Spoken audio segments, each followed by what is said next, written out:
you, Tracy, and the rest of the ISRA board for inviting me to speak. I have a great love for ISRA. So my advisor, John Archer, I think was the president of ISRA, or organized the conference when I was a little baby PhD student.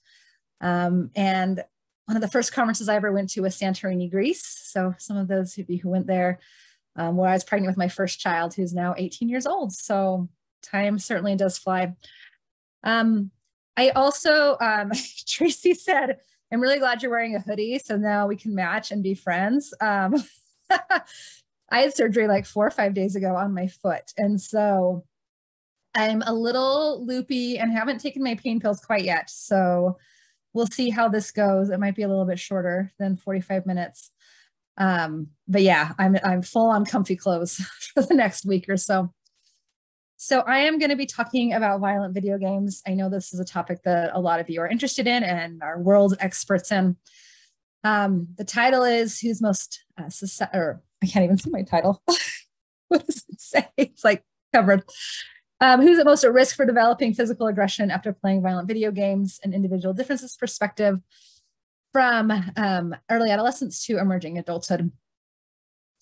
So I wanted to first just give you a feel for violent video games, or video games in general, in the news. I often start this way, just saying like, is this something that still we're talking about? Is this topical right now? So for this week, here are the top stories. So something just came out on The Atlantic, and it said society needs scary computer games. So I don't know, I guess society isn't scary enough, so we need computer games to cope with it. There was another article about the rise of video game music and how popular that is right now. I know my eldest son actually constantly listens to video game music. Like that's kind of his favorite thing to do. He plays the cello and he plays video game music on his cello, which is kind of interesting.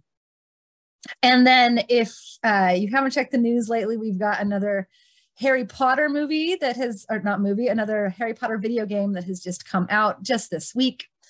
And I've heard it's very good. So nothing too much about violent video games. I had to search just a little bit more. This was just last week here. Here was one about violent video games. So talking about how blaming video games distracts from the actual causes of gun violence. And certainly I feel like we kind of forget about violent video games until we have yet another mass shooting here in the United States, which just seems to be rapidly increasing. And then we have this conversation. And I remember when Donald Trump was president, we had a huge, mass shooting, and, instead of guns, right, he talked about, we really should start blaming violent video games here. And so this is something that's been researched for quite a long time, as, Craig Anderson and Brad, who are here, can attest, but something that's still very much in the public debate and dialogue. We know that video games are very popular, and particularly violent video games. So as just a couple of examples, when it was released, Grand Theft Auto 5 made $800 million in sales in a single day. Call of Duty Black Ops 2 made $500 million in a single day. And then in comparison, I took some of kind of the highest grossing movies. Harry Potter 7 only made $91 million, Avengers $80 million in their opening weekends. So we're seeing violent video games in particular are incredibly profitable for video game companies, and they're widely used by many people. So there are a number of existing research questions in the violent video game field. The one that's received the most attention is just the simple question of, does video game violence increase aggressive behavior? This is what I think has received the most attention, and there is still a very, very strong debate with some naysayers, I guess we can call them, who say, playing violent video games has no effect at all on outcomes, where others have designed studies to be able to test whether they actually have an effect on things like aggressive behavior, empathy, anger, pro-social behavior, and so on. Number 2 is, under what context does video game violence increase aggression? So here are just a couple of studies from the past year. I think we're trying to move beyond this first question to try to find out, okay, you know, it seems like context matters. So for example, this study found that similarity with the characters is more likely to be increase aggression. Violent video games that are stressful and frustrating tend to increase aggression. And video games that dehumanize others also tend to increase aggressive behavior. So something about the video game context really matters. And I know that many people on this call have designed really careful experiments to try to tease out what factors around video game play might be more likely to increase or to decrease aggressive behavior afterwards. Something that's received a little less attention, but this is kind of where I'm going to focus in the most, is who is most likely to be impacted by violent video games. Most of the research looks at things like trait aggressiveness or trait anger or hostility, right? Suggesting that people who are already aggressive, already hostile, already really angry tend to show greater effects. A lot of research looks at gender. Some research suggests boys might be more likely to be aggressive afterward. And then other research has looked at age. So is there kind of a critical time or period where playing violent video games seems to matter more than others? I think at this stage, most people recognize that it's kind of nuanced and complex. So this is a study from Bushman and Huseman, 2006, looking at media violence as just one of many risk factors for aggressive behavior. And so kind of in sum total, you could think of it as, you know, it's a smallish but significant risk factor and one that's modifiable in terms of overall aggressive behavior. I think that gets us away from the, you know, does it or does it not have any effect at all? Thinking it more of as a risk and resilient approach here. A number of existing problems with this literature. So number one, the vast majority of literature is either cross-sectional or experimental in nature. So really just looking at those short-term effects. Number two, and this is a real primary concern, is that it focuses on between subjects comparisons. So for example, right, let's say me and Tracy were in an experiment and, you know, one of us gets assigned to play a violent video game, the other one doesn't, and then we look at our behavior. Tracy might be more aggressive than I am.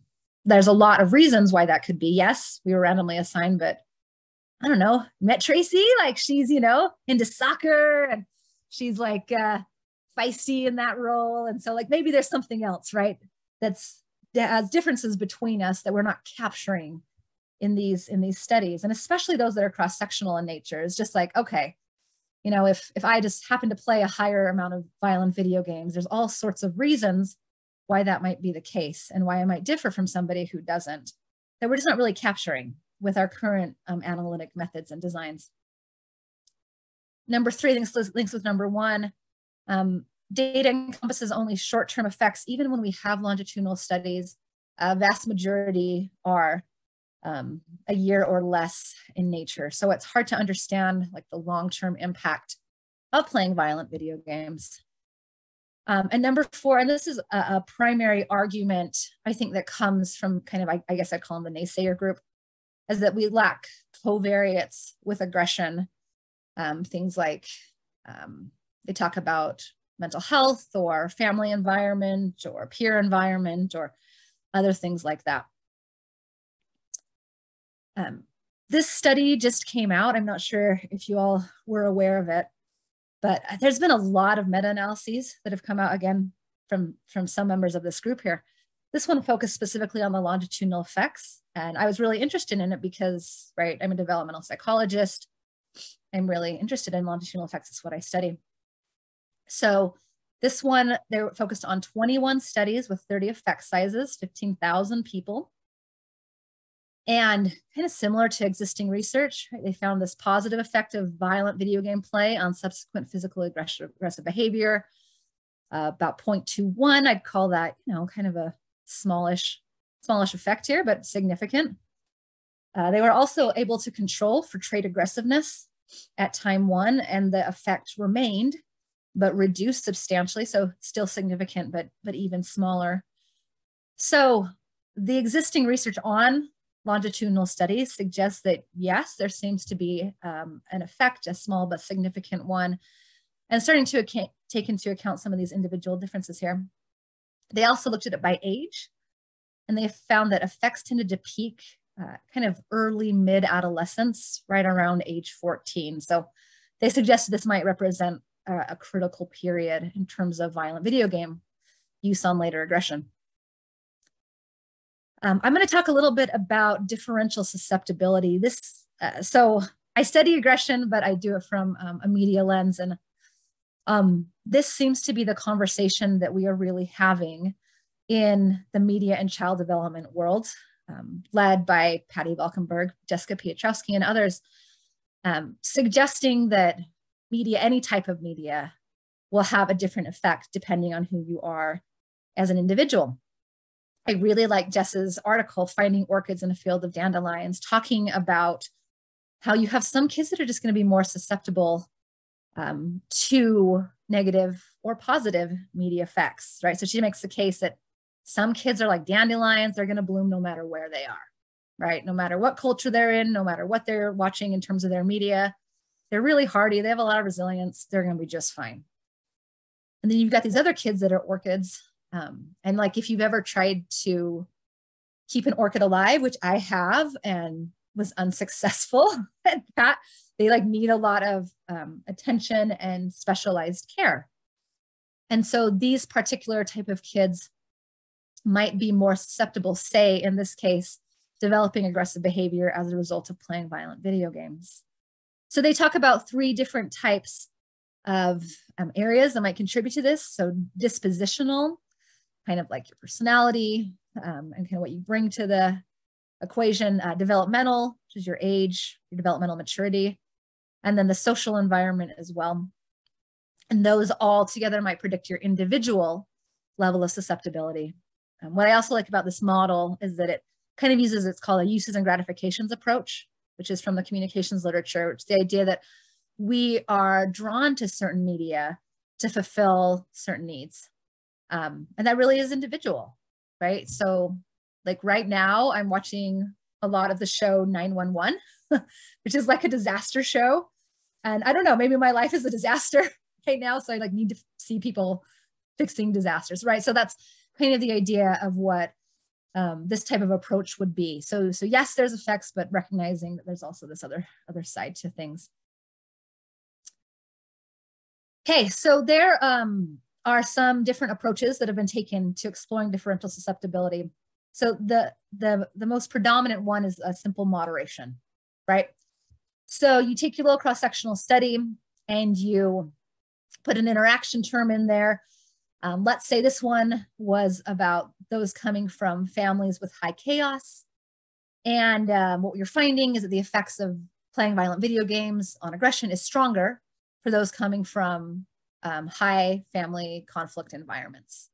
So, you know, for this example, some people have argued, well, maybe you're getting this double dose of violence in this environment. You're getting high levels of violence from your parents. You're getting it also from video games. And so combined, then you're even more likely, right, to experience aggressive behavior as a result.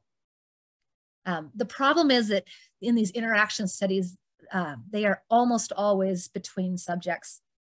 And so there's all sorts of other factors that are different between those groups that may or may not be related to violent video gameplay or stability that might then explain this increase in aggressive behavior.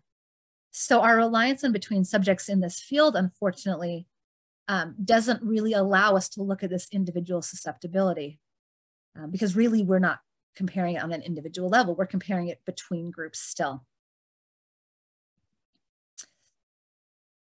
Other studies in the media violence world, not media violence world, sorry, in the media world are starting to take this approach on a more within subjects level. It's like, what's my individual levels of susceptibility here? So I really am a fan of the research from our colleagues in the Netherlands, Patty Valkenburg and others. So there's a study called Project Awesome, which is just like a really awesome name. Proud of them for coming up with that. So they're really exploring the impact of social media on mental health, because that is another very, very conflictual world that I am experiencing right now, right? With very similar debates, right? So some people are saying it's the end of the world, right? And, even my home state is just debating a bill right now to completely ban social media under the age of 18.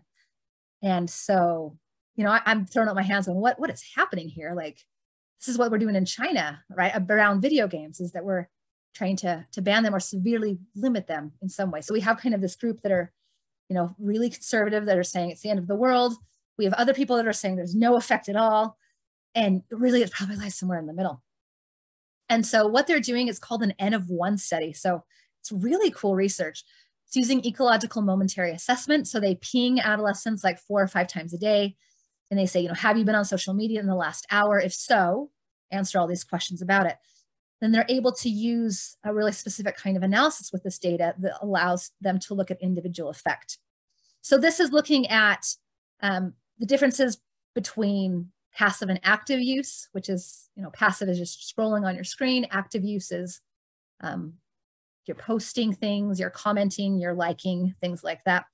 And they can kind of look at it on an individual level, who is most likely to have a negative effect, no effect, or a positive effect. Here's another one. It's looking at envy, inspiration, and enjoyment after being on social media. And you'll see, right? It's complex. And some people experience significant negative effects. Most people actually experience neutral effects. And then some people experience positive effects. So look at the inspiration one, right? We're seeing 91% experiencing a neutral or a positive effect in terms of inspiration there. So the problems that I see with this literature, number one, we're not doing this in the violent video game field. I looked, I couldn't find anything, a researcher who's done a study like this. And so maybe that is an idea for someone out here who's looking for a PhD study or a new study to do using this particular technique. What's happening in the moment for people as they're playing violent video games in their normal lives.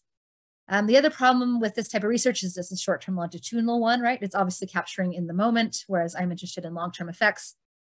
And then what they haven't done is take into account all those other covariates or other factors. So I want to know, okay, who is most likely to have that positive effect after being on social media on mental health? Who is most likely to be in that 8-9% that are having negative experiences? And so they haven't been able to quite capture that in this field. And so it sparked all these ideas for me in terms of those of us who study violent video games or media violence in general. Perhaps we could design something like this in the future. Okay, the third technique that I'm going to talk about is mixture regression. So I just learned about this last year, and it's really cool analytic technique that I wanted to spend a little bit of time talking about because I think that it'd be really valuable for others to use in this space. So like I said, other studies looking at differential susceptibility focus in on moderators and interaction terms. What mixture regression does is it identifies a latent classes that you can then vary the effects of that vary effects independent of whether a specific moderator variable relates to that varying effect. So it like creates these latent classes and then allows all of these moderators to vary there.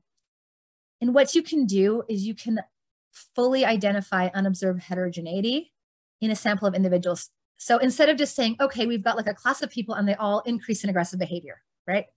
What it does is on an individual level, I can say that, okay, within that class, I can allow for individual differences in trajectory. So maybe like in general, we all increase, but then you've got some kid, they're kind of more curvilinear, although they're in that group.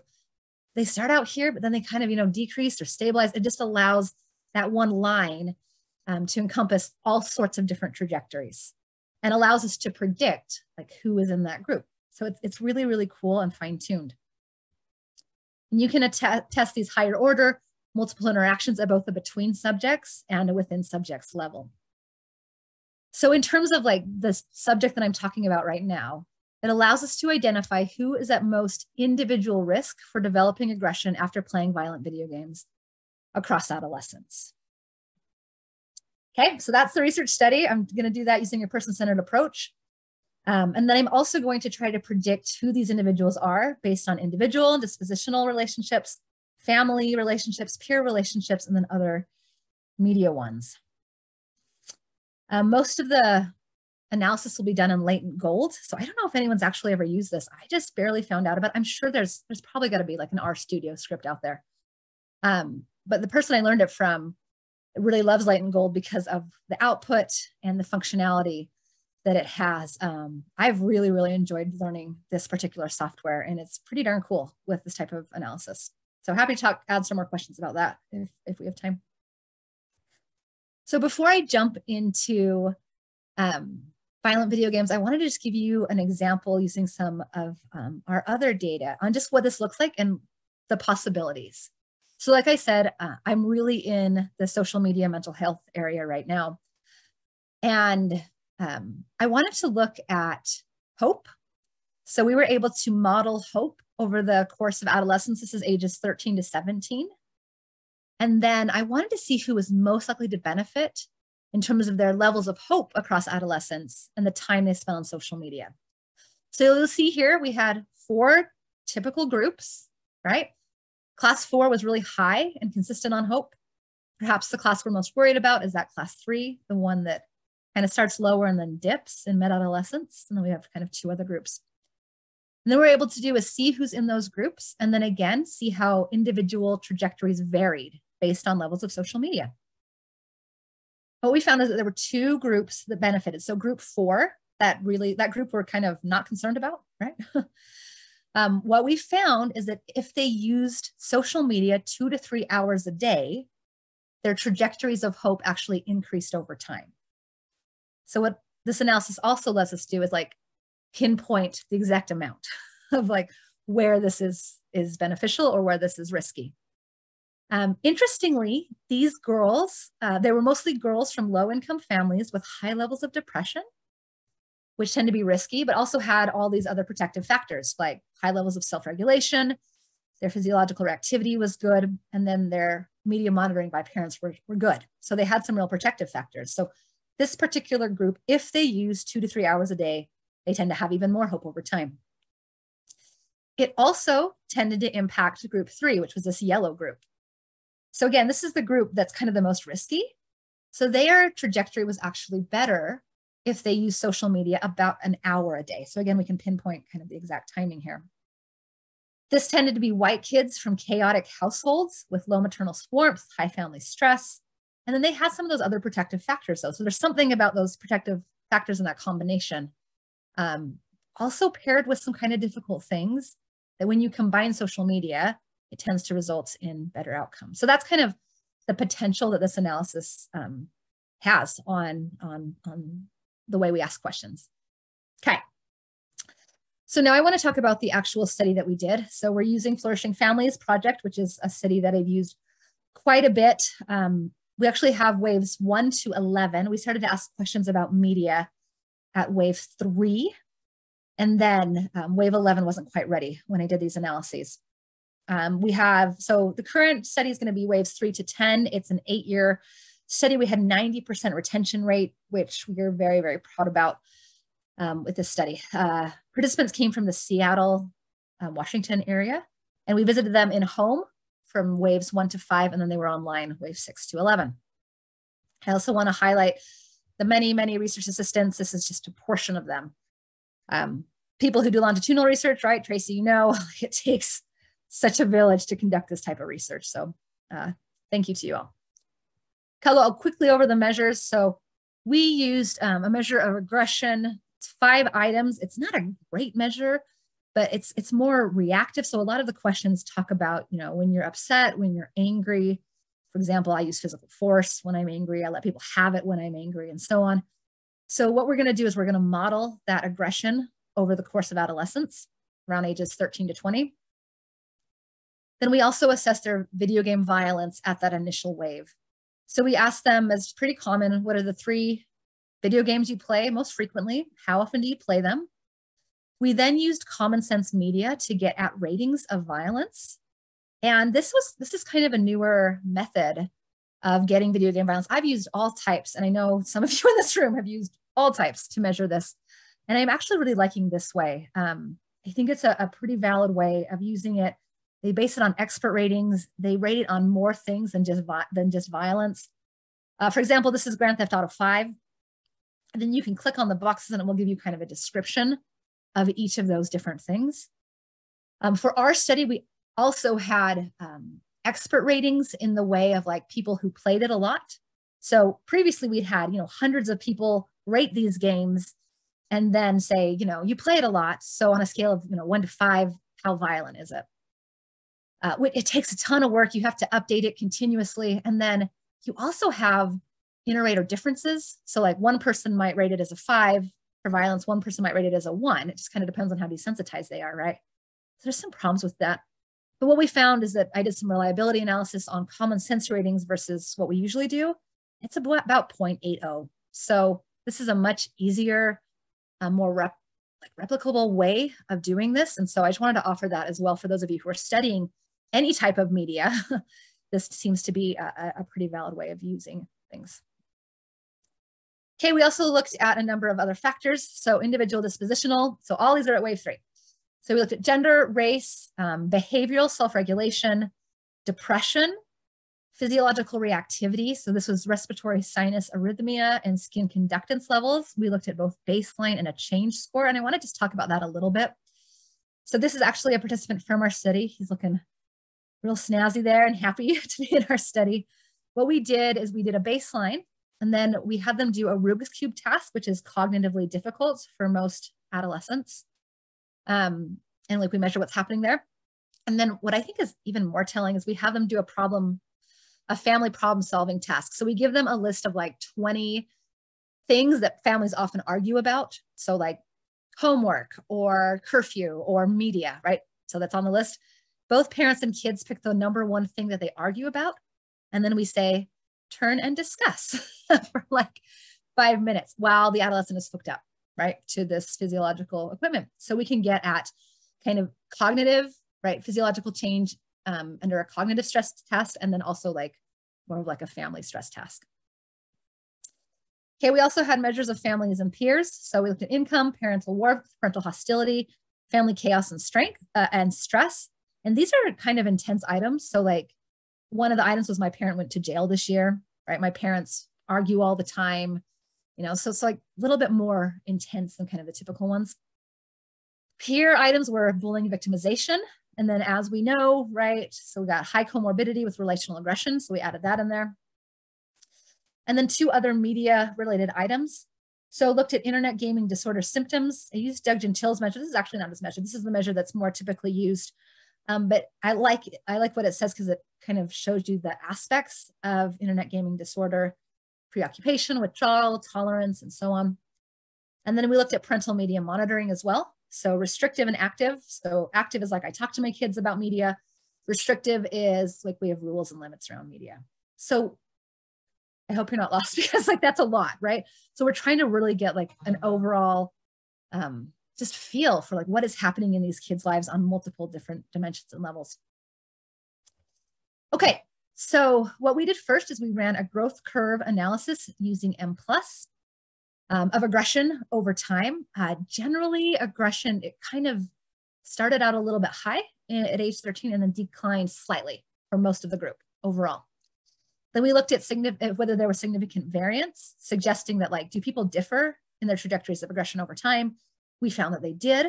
And then we exported those scores for each individual and then put everything into latent gold. Then what this does is it does a mixture regression and it looks at the most likely number of classes for this particular data set. And there's all sorts of things that you compare to determine which is the best data. We ended up using the 4 class one. The 5 class actually represents better fit, but one of the classes only had like 3 people in it.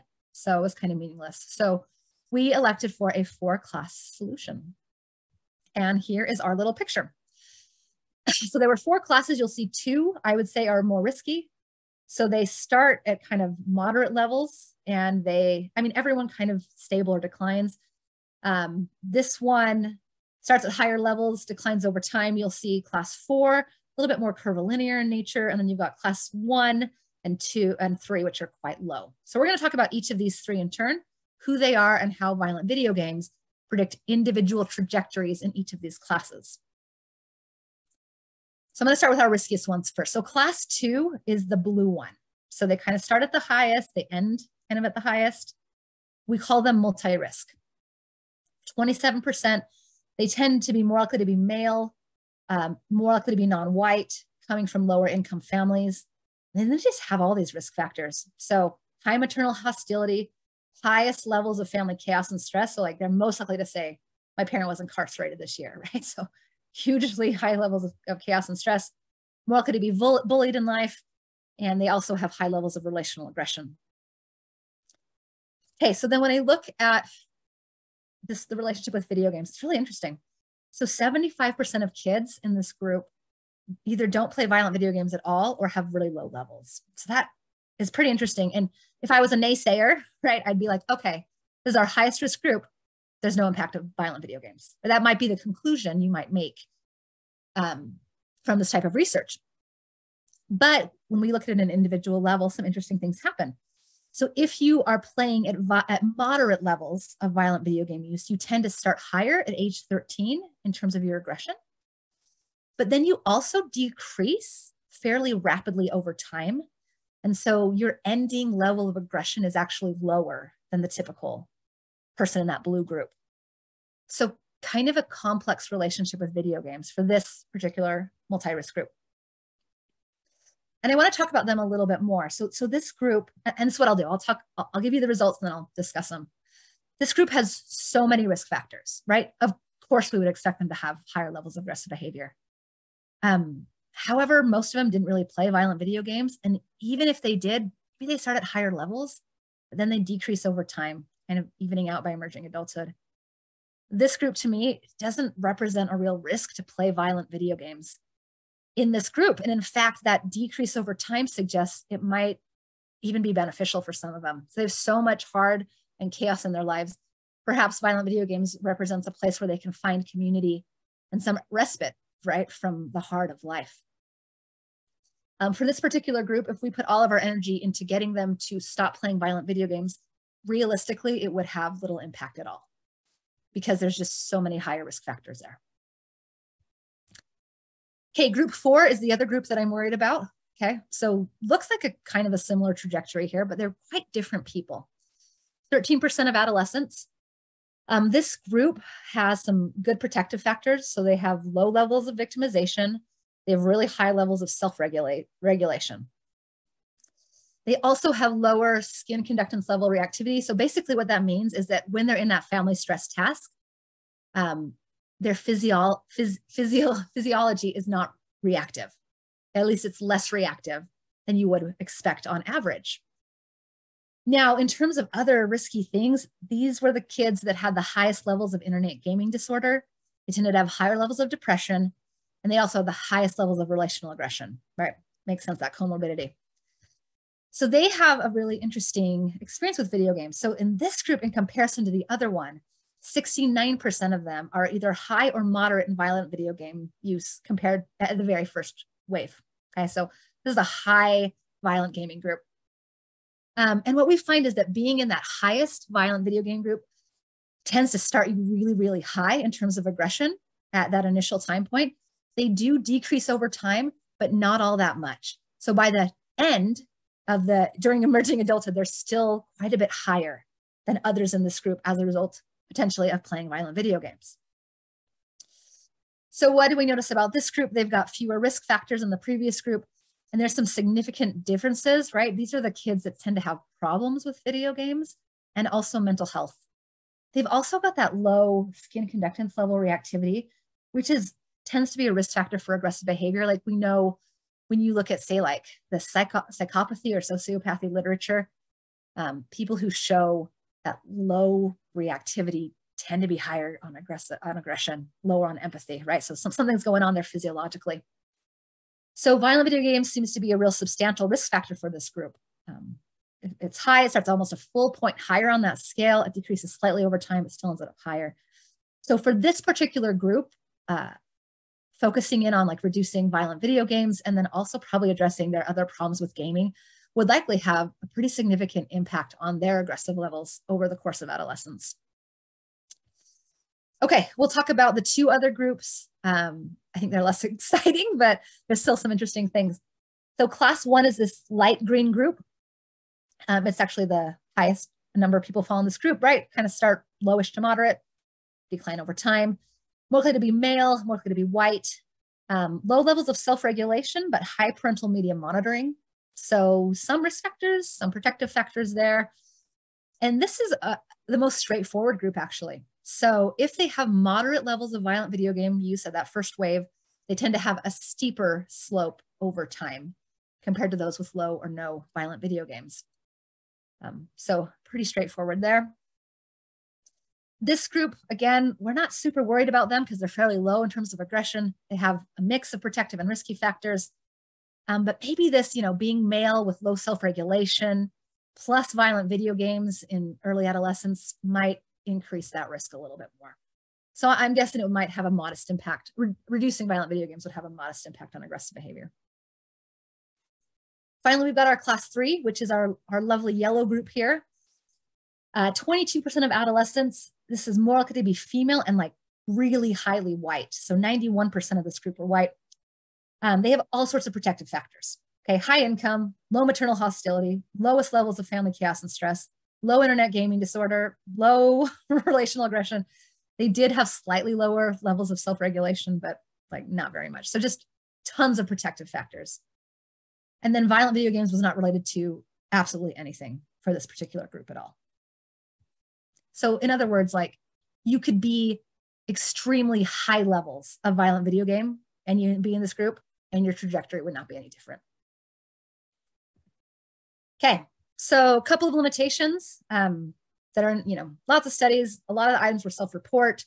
It was a sample from the United States, 60, I think 5 or 61% of them were white. And then we didn't measure the context of violent video games. So even though we're getting at that individual differences question, we're not looking at the context. So that's definitely going to matter. So I'd love for somebody to replicate this with context over time. So to use like a video game phrase, I think it's time to level up as a field by focusing in on this individual susceptibility and individual differences here. What we know is that research in terms of aggression, when you target high-risk adolescents on an individual level, they tend to be more effective. So instead of just saying, we should just reduce violent video game play and that'll decrease aggression, it might not for some kids, right? Might increase it for some kids. It's the same thing with our social media world, right? So when we're saying you just need to get kids off their phones and that'll improve mental health, when you look at it from an individual differences perspective, that's not true. And in fact, it might hurt some adolescents who rely on it for spaces of belonging and so on. So we might need to rethink our approach regarding violent video games and offer specific and targeted interventions. So for example, our 2 highest risk groups for aggression look similar in the trajectory of aggression over time, but violent video games has a vastly different effect on those people. We're gonna hopefully move beyond the violent video games are good or bad and ask the questions for whom and under what circumstances do they add risk. And then in terms of what is the future of violent video game research, I've tried to be, I don't do a ton of research in this field, admittedly. I do maybe 1 publication a year, more on social media these days. But it seems like we should start focusing on these individual susceptibility arguments to really kind of capture who is most at risk. And then the methods we could potentially use, I got really excited about this EMA, this N of 1 type of analysis. I think that'd be just so beneficial for this field. And then other research is starting to use passive sensing apps to really capture what adolescents are doing on their phones. And so I know some of our other studies have been able to capture that and then also like look at the exact games they're playing and how long. And so just using this new technology to try to just get more valid methods of what is happening. And that is all I have. So I think I'm mostly right on time, yes?